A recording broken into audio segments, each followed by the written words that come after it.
Hi everybody, welcome back. I just wanted to show everybody my Ruger 1022 and my setup for in case of an emergency in which I need to leave my house. Stick around to the end, and what I'll do is I'll go over some of the reasons why I chose a 22 rifle over a larger caliber rifle. I'm not just going to take this bag, I'm also going to take my get home bag and a few other things that I would have pre-staged inside my vehicle as well. So to start with here, I have my takedown Ruger 1022, which is the stainless steel model. And then mounted on top of that, I do have a scope on top of it. I don't know what brand of scope it is. It doesn't really have good markings on it. I believe it's a Weaver. So it is a Weaver K3W. I'm going to have a bipod that I can hook up to that. With that bipod, that was actually given to me by a friend of mine.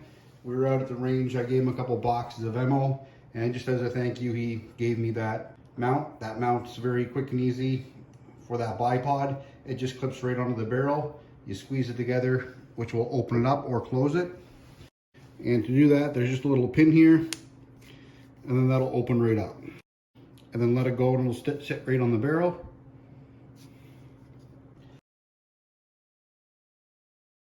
I'll have some hand warmers and some feet warmers that I'll keep with me. I'll have a really light rain poncho. I'll have my first aid kit with me as well. So I have some medical tape. I have a couple eye patches and some larger gauze. Right behind that, I have some alcohol wipes and a nether wipe that doesn't have alcohol in it. I then have some triple action antibiotics, a whole bunch of bandages and band-aids, and then I'll have some burn cream. What that burn cream is, I believe it's lanacane, which will help numb the pain from that burn. So I also have a scalpel blade here as well. And then in the little package here, I have a really good pair of tweezers as well. And just beside that, what I have is I have a small little black pouch. So inside that black pouch, I kind of keep all of this stuff right here. So what I'll put in there is I have some patches that I can run down the barrel. I have some CLP and some gun oil sealed up in a little straw. So all you do is heat the end of the straws up, squeeze them together, put whatever you want inside them, then do the same thing on the other side. It'll give you a waterproof, safe container that's not going to leak. Right beside that, I have a small diamond rod that I can sharpen my blade with. I have a set of wrenches and a screwdriver and a punch, which will allow me to completely service and take apart the entire 1022 rifle, so I can take it apart and clean it. I have a small pocket knife that I've had forever. Now with that pocket knife, it does not brand it with any brand on it. I've had it for probably about 20 years. I have a diamond sharpening rod that'll allow me to sharpen everything from knives, beveled edges, sharpen fish hooks. And then I have some jute twine wrapped around that to aid with either starting a fire or to use as a rope. The other thing that I'll put in there is going to be my hearing protection I have right here. Then I have some chemical lens cleaner wipes, and then I have a lens cleaner as well that doesn't have any chemicals, just the actual microfiber cloth. The other thing I have is going to be my fire starting kit. So inside my fire starting kit, I'm going to keep it closed with a Ranger band. So once the Ranger band's off, you'll see I have a hole punched in the top right here. What that hole is for is so I can make char cloth. So I can put any kind of cotton cloth inside, put that into a fire. That'll then allow it to make char cloth. It just takes a couple minutes in order to do that. What char cloth will do is it'll catch a spark or a flame really quickly, allow you to transfer that to something else to start that fire. And inside here, I have a couple of eye hooks that I can use to make a fishing rod if I need to. I have a couple of small razor blades. I have a small Bic lighter with Ranger bands wrapped all around it. I have a small multi-tool, a couple of fishing hooks, and some sailcloth needles and some other sewing needles to allow me to fix any of my gear. And then right below that, I have a little bit of duct tape. So we'll put that away real quick. Now moving down just a little bit, I'm going to have a mag light along with some additional batteries. I'm going to have an emergency space blanket. Now I'm not going to wrap myself into an emergency space blanket. What I'm going to do is make a super shelter. So I'll use that to back the line of any kind of shelter I build, put a fire in front of that. That'll allow us to have the heat source in front of us, then bounce that heat source back on top of us. I have a emergency sleep shelter as well that'll kind of act as a sleeping bag. It's not going to keep you really warm, but it might be enough to get you through the night. Then I'm going to have a Write in the Rain notepad. Now with the Write in the Rain notepad, I also keep a pen on my person at all times, but I'm not going to have one inside my kit.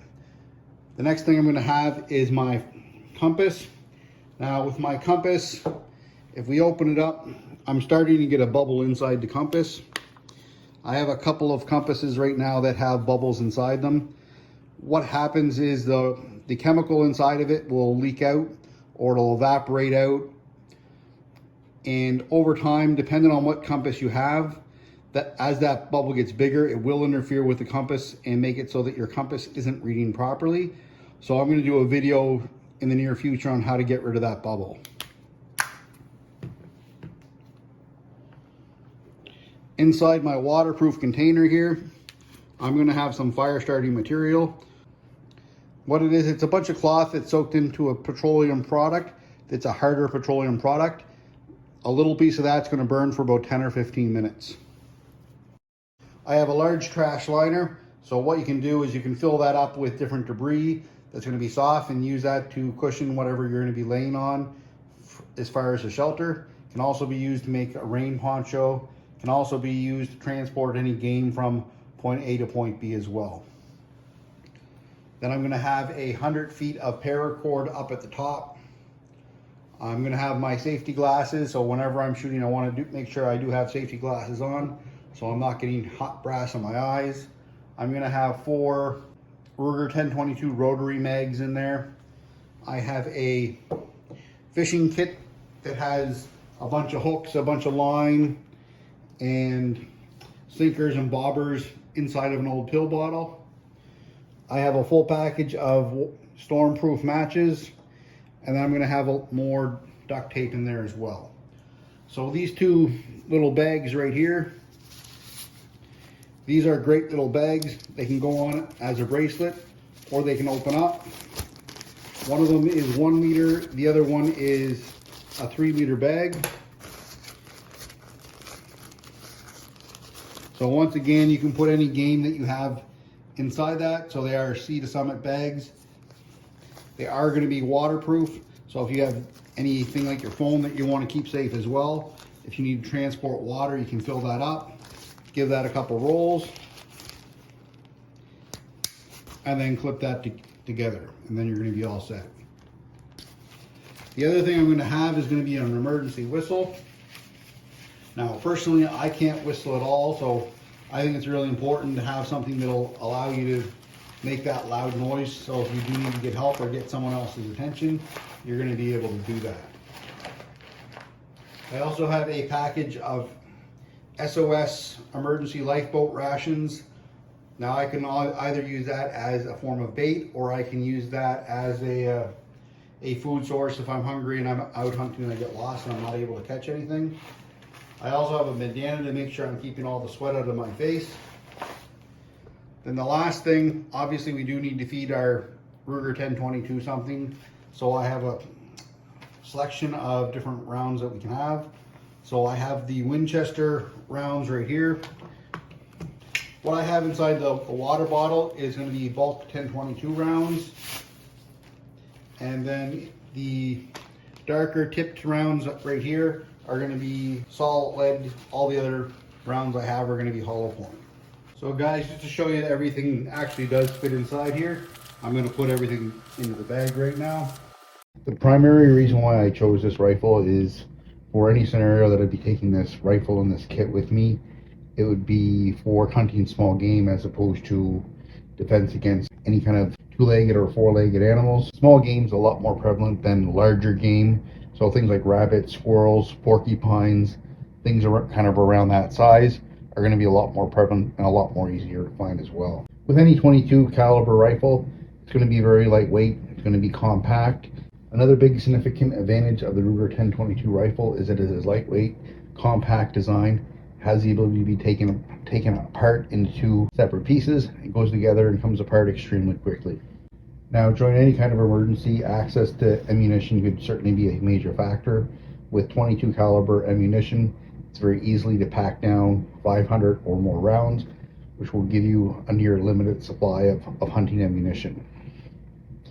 And due to the size of 22 ammunition, it's extremely lightweight, it's extremely compact. By taking larger rounds, it's going to minimize the round count that you're going to be able to take with you, which is going to limit the amount that you're physically going to be able to hunt with that rifle. So I wanted to maximize the amount of rounds that I'm able to carry with that 22. Another really good reason with the 22 in any kind of a bug out scenario is it's going to be a very stealthy rifle. It's going to be low noise.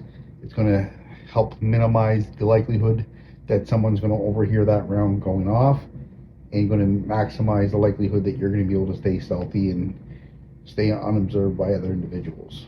With a 10-22, with a 22 rifle, even if you're being threatened by any four-legged animals, it's going to be loud enough that it should be able to scare any animal off, whether that be a bear or a wolf, a coyote, anything like that. It will scare that away.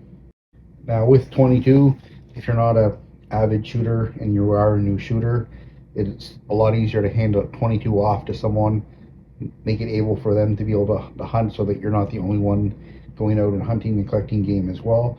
So this will make it more versatile across different age groups and different individuals that may be in your party as well.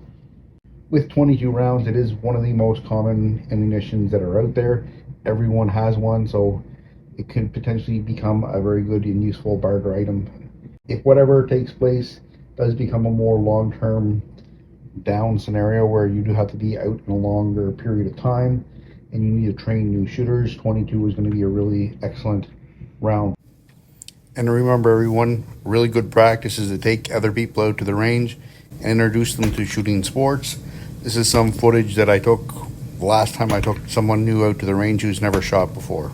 Thank you guys very much. Don't forget to hit that like and subscribe button and hit the bell notification so that you'll get notified every time I drop a new video. Just to give you some ideas of some of the videos that I do have coming up in the next little while, quieter hunting methods that we can certainly use. I'm also taking my bow hunting course in the next couple of weeks